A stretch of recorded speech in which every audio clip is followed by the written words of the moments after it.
వ్యవస్థల్లాగా పని చేయకపోతే, దానికి అందరూ బలవ్వాల్సిందే.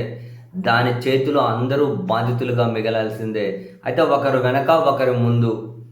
ఈరోజు అధికారం ఉంది కదా అని చెప్పి కొందరు బాధితులుగా మిగలకుండా తప్పించుకోవచ్చు.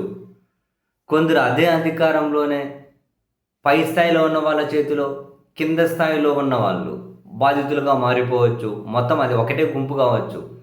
కానీ అప్పర్ హ్యాండ్ ఉన్న వ్యక్తుల చేతిలో కింద ఉన్న వాళ్ళు నలిగిపోవచ్చు. వ్యవస్థలాగా పనిచేయకపోతే అందరూ దానికి బలవ్వాల్సిందే. కొంచెం వెనక ముందు అంతే. ఇప్పుడు చూడండి, తెలుగుదేశం పార్టీ నేతృత్వంలో ఒక కూటమి అధికారాన్ని లీడ్ చేసిన తర్వాత ఎంత కక్షపూరిత రాజకీయాలు అని అంటే, బహిరంగంగానే వాళ్ళు రెడ్ బుక్ అంటున్నారు, ఇంకొకటి అంటున్నారు. ఆ రెడ్ బుక్ అనబడే దానికి వాళ్ళ పార్టీ అధికారంలోకి రావాలి అని చెప్పి గుడ్డలు చించుకొని పనిచేసిన వాళ్ళు కూడా బాధితులుగా మారి బలైపోతూ ఉన్నారు. ప్రస్తుతం ఎమ్మెల్యేలు అయితే నియోజకవర్గానికి వాళ్ళకు వాళ్ళు ఒక అప్రకటిత రాజులుగానే ఉంది. ఆ నియోజకవర్గంలో ప్రతి ఒక్క దాంట్లోనూ వాళ్ళే వేలు పెట్టే పరిస్థితి, వాళ్ళకు ఎదురు లేని పరిస్థితి, కనీసం వాళ్ళను కంట్రోల్ చేసే రాష్ట్ర నాయకత్వం కూడా లేకుండా పోతూ ఉంది. ఈ క్రమంలో తెలుగుదేశం పార్టీలో కరుడుగట్టిన దిగువ శ్రేణి కార్యకర్తలు, నేతలే బాధితులుగా మారే పరిస్థితి. ఎన్ని సంఘటనలు చూసాం. కొందరు ఏకంగా కనుక హత్యకు గురి కాబడ్డారు. ఇదే కూటమి టీడీపీలో ఉన్న వాళ్ళే మళ్ళీ ఆధిపత్య పరు, ఒక చేతిలో మరొకరు. చాలా చూసాం ఇప్పటికీ. అండ్ ఇంకా కింది శ్రేణి కార్యకర్తల నాయకులు అయితే చెప్పాల్సిన అక్కర్లేదు. తాజాగా అనంతపురంలో నంబూరి వైన్స్ దగ్గర నుంచి మొదలుపెట్టి అట్లా కొంచెం వెనక్కి వెళ్ళినా కనుక చిలకలూరుపేటలో మురళీ చౌదరి అని ఒక ఎన్ఆర్ఐ, తాను కూడా ఒక బాధితుడిగా మిగిలిన. ఈ మధ్యలో ఎంతోమంది ఆ నంబూరి వైన్స్ అని చూసాం.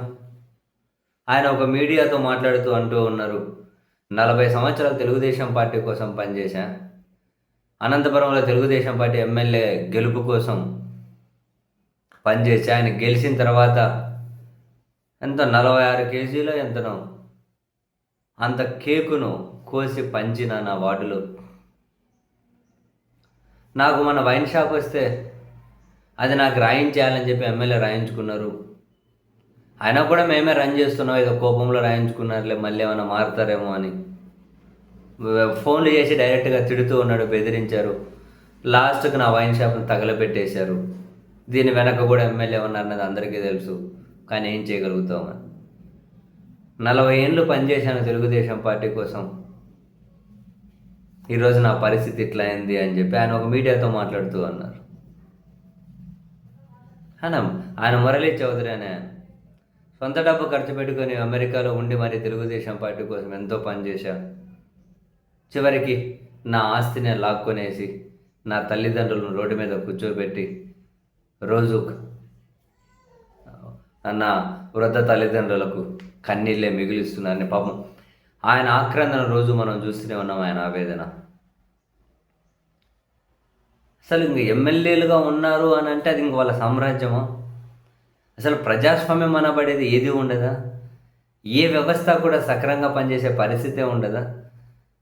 ఇప్పుడు ఇక్కడ అనంతపురంలోనే చూసాం. ఇప్పుడు నంబూరి వైన్స్ అని తగలబెట్టాడు. అంతకు ఒకరోజు ముందే ఒక ఎగ్జిబిషన్ నిర్వాహకుడైన ఎమ్మెల్యే గన్మెన్నే బెదిరించేశాడు అని చెప్పి చివరికి ఎస్పీ గారే చర్యలు తీసుకున్నారు, అతన్ని సస్పెండ్ చేసుకుంటూ. ఎక్కడ చూసినా ఇదేనా? అసలు ఎమ్మెల్యేలు ఉన్నదే దీనికోసమా? మొత్తం ఆ నియోజకవర్గంలో జరిగే ప్రతి వ్యాపారంలో వాళ్ళు వేలు పెట్టాల్సిందేనా? ప్రతి ఆదాయంలోనూ వాళ్ళకు వాటాలు వెళ్ళాల్సిందేనా? ఇదేం ప్రజాస్వామ్యం? ఎటు తీసుకెళ్తున్నారు సిస్టమ్ని? అబ్బా, నిజంగానే చాలా దారుణం అనిపిస్తుంది కొన్ని వింటే.